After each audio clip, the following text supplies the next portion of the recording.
جن جرائم سے، جن گناہوں سے باز رہنا ہے، کیا وہ قتل و قتال ہے صرف؟ کیا کسی پر ظلم زیادتی ہے؟ چوری ڈکیتی ہے؟ شراب نوشی، زنا بدکاری ہے؟ کیا یہ جرم ہے صرف؟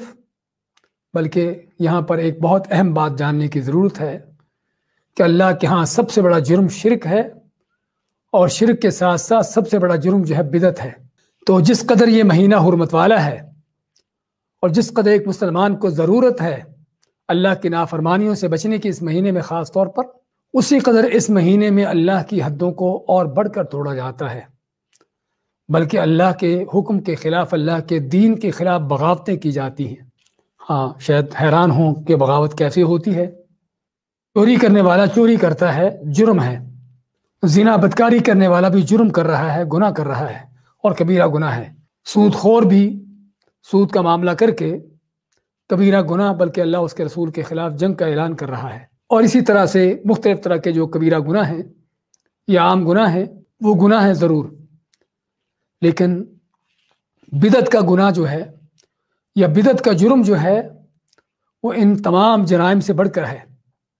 چوری سے، سود خوری سے، شراب نوشی سے، زنا بدکاری سے، کسی پر حتیٰ کہ قتل و قتال کرنے سے بھی، ان سبھی سے بڑھ کر کون سا جرم ہے؟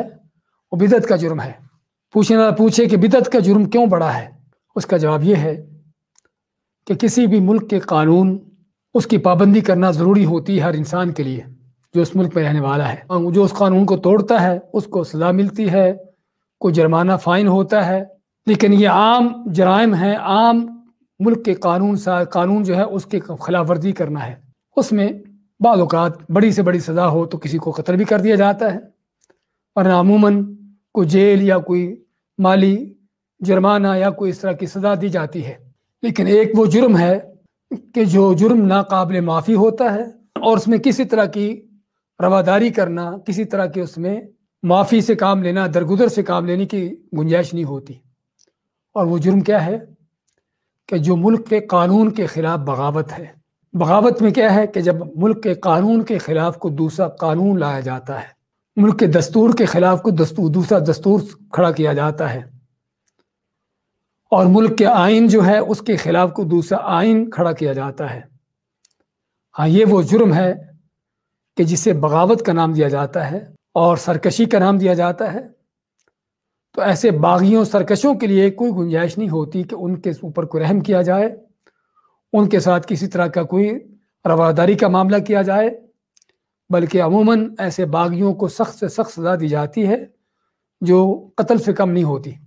تو یہاں پر بھی یہ بات سمجھنے کی ضرورت ہے کہ جسے ہم نے ذکر کیا ہے کہ زنا، چوری، بدکاری، سود خوری، سارے اس طرح کے جرائم جرم ہیں، کبیرہ گناہ ہیں، لیکن ان کی حیثیت وہی ہے کہ جو کسی ملک کے عام قوانین کو توڑنے کی ہو۔ لیکن ان جرائم کے مد مقابل بدعت وہ جرم ہے کہ جو اللہ کے قانون، اللہ کی شریعت کے خلاف، اس کے خلاف کو دوسری شریعت کھڑی کرنا ہے، اللہ کے دین کے خلاف کو اور دین لانا ہے، اللہ کے حکم کے خلاف کو دوسرا حکم کھڑا کرنا ہے۔ ہاں، یہ ہے جسے ہم بغاوت کا نام دے رہے تھے۔ ہاں، وہاں تو ملک کے خلاف یا ملک کے حکمران کے خلاف بغاوت ہوتی ہے، اور یہاں رب کائنات کے خلاف بغاوت ہوتی ہے۔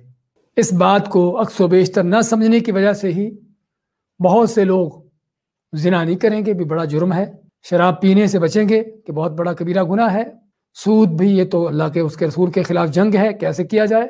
لیکن یہی سود سے بچنے والے، زنا بدکاری چھوڑنے والے، یہی لوگ جو ہیں بدعات میں پھنسے ہوتے ہیں، بلکہ بدعات کے دلدل میں دھنسے ہوتے ہیں، اور پتہ ہی نہیں ہوتا کہ ہم کتنا بڑا جرم کر رہے ہیں، کہ جو جرم اللہ کے ہاں ناقابل معافی ہے۔ رجب کے مہینے میں بھی جو حرمت کا مہینہ ہے، اللہ کی حدوں کو جو پامال کیا جاتا ہے، اس حرمت کی مہینے کی کہ جو دھجیاں اڑائی جاتی ہیں اور اس کی حرمت کا جو ہے مذاق اڑایا جاتا ہے، وہ کیسے ہے؟ وہ ان بدعات کے ساتھ ہے، کہ طرح طرح کی وہ بدعات ہیں کہ جو اس مہینے میں کر کے اللہ کو، اللہ کے غضب کو، اللہ کے عذاب کو دعوت دی جاتی ہے، اللہ کے خلاف بغاوت کا اعلان کیا جاتا ہے۔